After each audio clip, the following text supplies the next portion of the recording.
Win Bullock was also one of the Group F-64 folks with Ansel Adams and Weston. Kind of hung out with a little collective that sort of reviewed each other's work, kept each other inspired to keep pushing the envelope and doing new work. But he never quite got out of that sort of pictorial-esque kind of stage.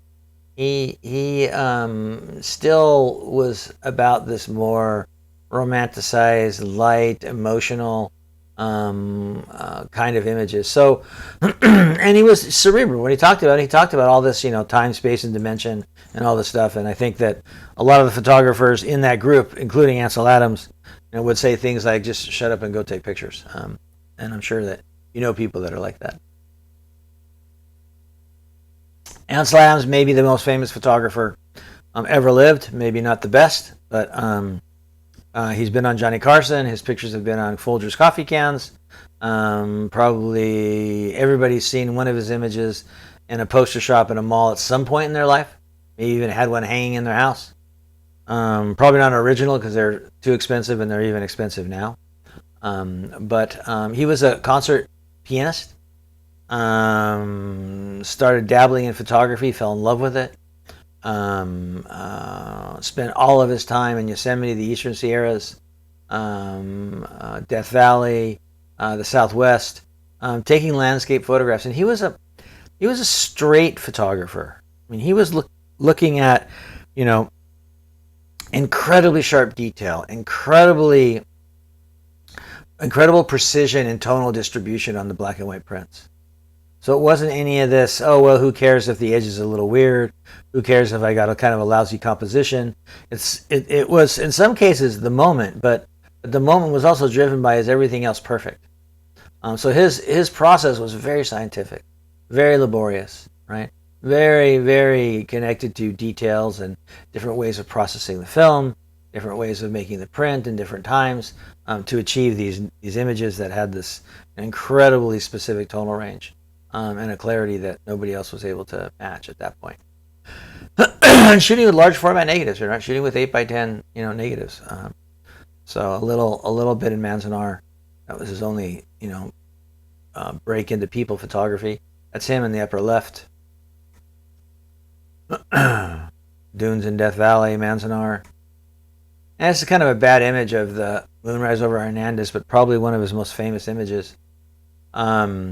Story goes, he saw it, pulled over, jumped on top of his car, got one negative off, and the light changed. I've heard that story repeated several times, so I believe that it's true. So it was a quick, in-the-moment kind of photograph, but again, it was very precision. It was because of all of his hard work.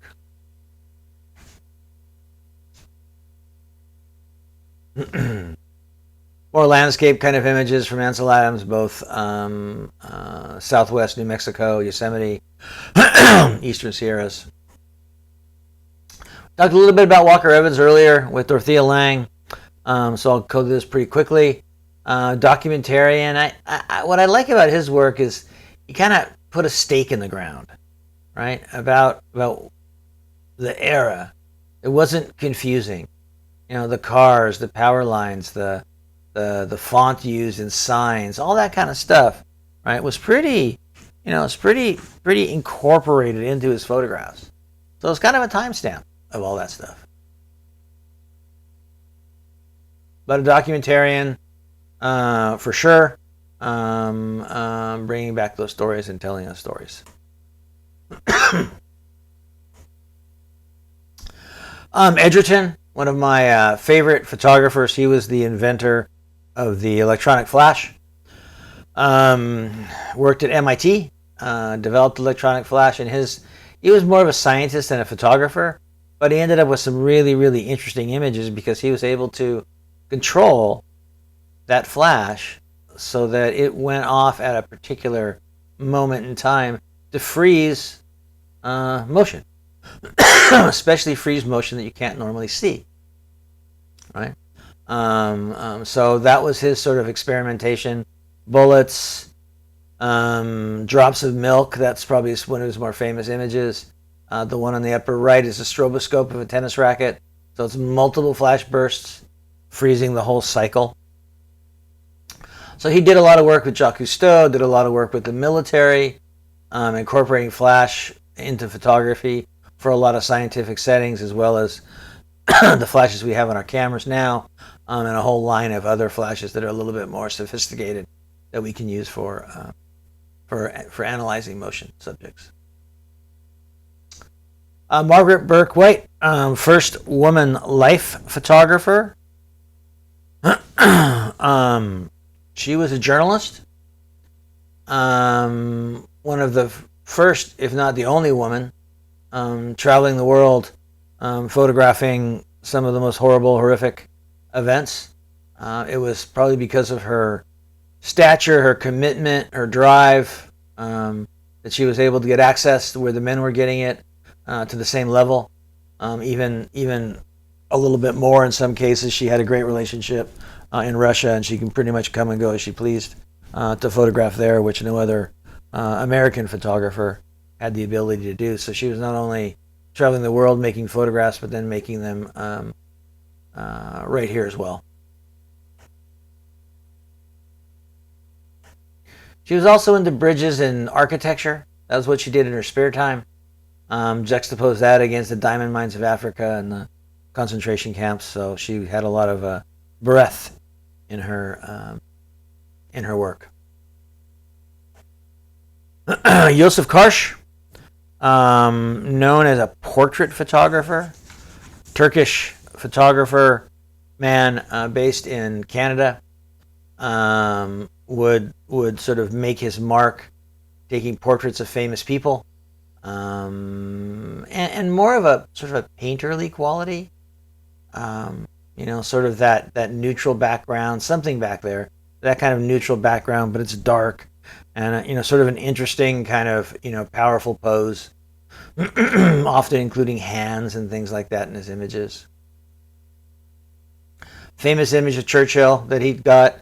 So the story goes, Churchill only had a few minutes for a portrait.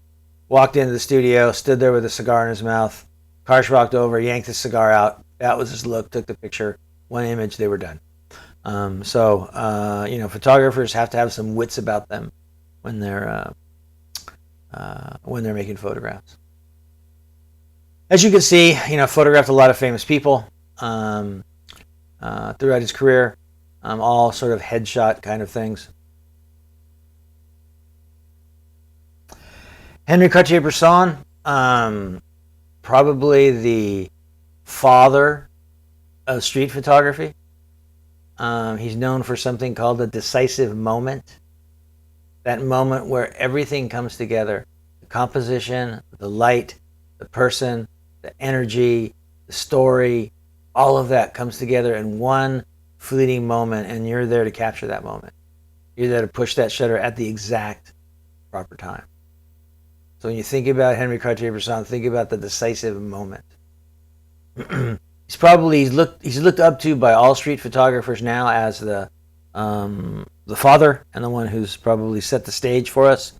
Painter, turned photographer, then back to a painter again. But some journalism, but mostly, kind of street-esque photography.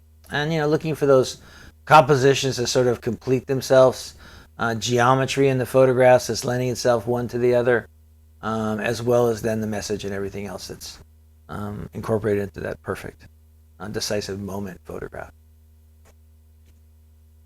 Gordon Parks, African-American photographer. He was also a director. If you remember the movie Shaft, some of you might be old enough, probably not.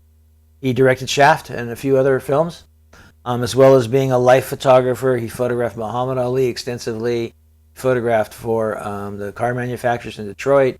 So lots of commercial, but also lots of civil rights. Being a black American photographer, he had access to places where it was a little bit more difficult for all photographers, so he was able to bring us back images and tell us stories that were from a rather unique perspective.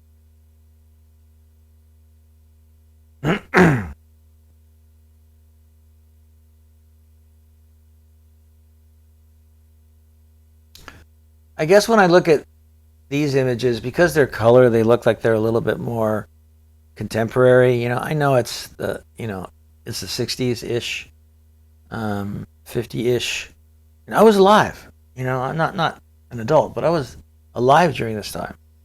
This wasn't that far back in our history that we had, this kind of stuff going on in the country, and he had the insight to document it, knowing that at some point, this would be looked back on as a social change document, or a document describing how life really was, being an African American, really almost anywhere, but specifically in the South.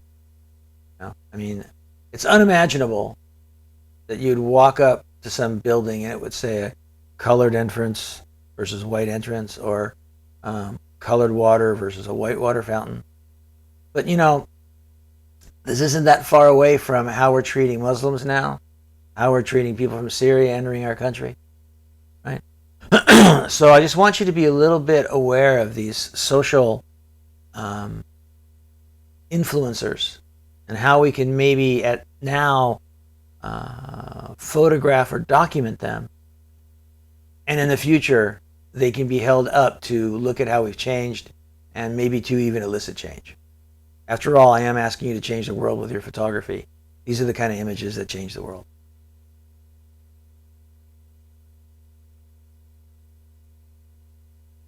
Back in the day when this was shot, it probably wasn't at all that interesting, but in fact, when time goes by and there's a little bit of perspective, you'd be surprised how powerful these images can be. Arnold Newman, portrait photographer, a little more lifestyle-y. Showed a little bit more of the background, what the person did, what they were into, as well as the portrait, like Karsh. But there was a little bit more information in the photograph. So a little different style of portrait, but still a portrait photographer. One of my favorites of his. I've tried to duplicate that several times and haven't been able to come close. So I've given up. Helmut Newton, fashion photographer, Vogue photographer, for maybe German. Erotic, right? Pushing the edge of eroticism, pornography, and fashion. And as some of you know, that line gets a little bit blurry sometimes. So Helmut Newton was the first, not the first, but one of the people out there sort of antagonizing the public with what they believed. A lot of his photographs were never published in the American versions of those magazines because they were a little bit too revealing. But in fact, he was always looking for a way to sort of push that eroticism a little bit. But still under the umbrella of fashion.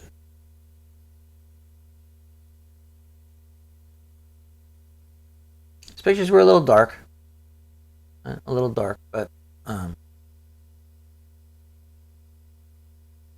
pushing that envelope just a little bit. Diane Arbus. I don't know if any of you have seen that movie Fur. It's loosely about her life. She was a photographer, committed suicide around 40. Is that right? Yeah, right around 40, I think. A little bit tormented with her photography. It was very dark.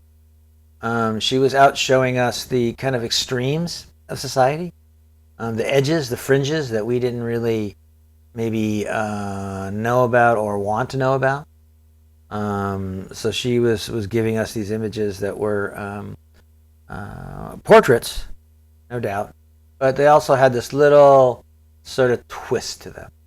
They were a little bit, when you look at them, you're a little bit unsettled.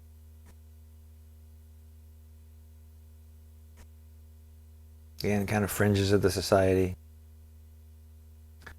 Saw this image for sale at a gallery in New Orleans, and I think it was $150,000 or something for this image. And I don't know that I'd want to put this on my wall and look at it every day. Nudist colonies, kind of the fringes, carnivals. There's a little slice of her work.